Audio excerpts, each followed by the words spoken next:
Ya, pemirsa TVR Parlemen dimanapun Anda berada, seperti yang kita tahu bahwa DPR RI bersama dengan pemerintah baru saja mengesahkan revisi dari Undang-Undang Nomor 19 Tahun 2003 tentang BUMN yang telah resmi disahkan. Dan kita akan bertanya langsung kepada anggota DPR RI dari Komisi 6 DPR yang dimana membahas terkait dengan revisi Undang-Undang Nomor 19 Tahun 2003 tentang BUMN. Sudah bersama kami Bapak Subardi. Bapak, ini kalau kita melihat terkait dengan Undang-Undang BUMN yang direvisi, dan ini merupakan revisi yang ketiga, Pak. Sebetulnya apa sih, Pak, yang mendasari, Pak, DPR RI bersama dengan pemerintah merevisi Undang-Undang Nomor 19 ini, Pak? Baik, Undang-Undang BUMN memang sudah diagendakan untuk dilakukan perubahan yang ketiga ini dari mulai periode yang kemarin. Tapi alhamdulillah di awal periode 2004-2009 Undang-Undang BUMN yang merupakan perubahan ketiga Undang-Undang Nomor 19 tersebut sudah disahkan ya, alhamdulillah sudah selesai, sudah clear. Nah kemudian apakah harus dirubah?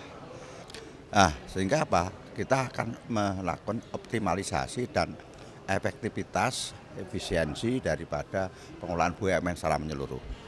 Maka dilakukan beberapa perubahan kelembagaan yang mana yang paling inti adalah ada bentuk satu badan ya, yang namanya Danantara. Nah, itu yang lembaga baru atau badan baru yang nanti dibentuk secara undang-undang, sudah terbentuk namanya badan itu, nanti tinggal legalitasnya seperti apa akan diatur dalam PP. Fungsinya adalah Kementerian BUMN tetap sebagai wakil pemerintah yang menguasai seluruh BUMN ini dalam pengelolaan, kemudian operasional dan sebagainya ya, secara ini operasional biasa ya dilakukan itu tetap. Tapi ada satu lembaga baru, badan baru yang nama Danantara, sehingga dia akan berfokus untuk sebuah mengelola tentang investasi. Artinya investasi apa? Total kekayaan, total aset BUMN itu kurang lebih kalau di total semuanya ada mungkin sekitar 15 sampai 16 ribu triliun. Nah sekarang belum efektif, masih sepotong-sepotong. Nah ini induk nanti mereka di antara. Termasuk nanti mungkin juga akan mencari investor-investor yang di luar BUMN akan dikelola semuanya oleh Danantara, sehingga kita BUMN di Indonesia itu tidak main sendiri, tapi ada satu leader yang melakukan investasi sehingga bisa bermain ya, bisa berkompetisi dengan internasional. Ada Tesmatek itu Singapura, ada Malaysia dan lain sebagainya. Karena apa? Punya satu kapasitas yang tinggi, besar, diperhitungkan punya alam yang cukup luar biasa kekayaannya, sehingga akan mampu punya daya saing yang cukup kuat, sehingga diperhitungkan BUMN ini. Kemudian BUMN yang telah ada sekarang ini tentunya akan dilakukan revitalisasi. Nah, revitalisasi itu tentunya juga akan tidak hanya bekerja sendiri-sendiri, tapi antara Kementerian BUMN dengan Danantara akan lakukan satu diskusi ataupun pembicaraan atau untuk mengambil langkah, karena di dalam Danantara tersebut akan ada satu dewan pengawas, yang dewan pengawas tersebut juga terdiri dari wakil-wakil pemerintah yang dilimpahi kewenangan dari presiden, ada menteri keuangan, ada menteri BUMN, termasuk Danantara sendiri yang ada di dalam situ, sehingga komprehensif ya dalam mengelola ini. Ini utamanya ya yang menjadi fokus. Memang saat ini kita kalau lihat di BUMN sekarang banyak yang BUMN yang terlalu banyak ini ada masalah yang terlilit hutang, terlilit persoalan, rugi. Tapi juga ada beberapa BUMN yang sehat.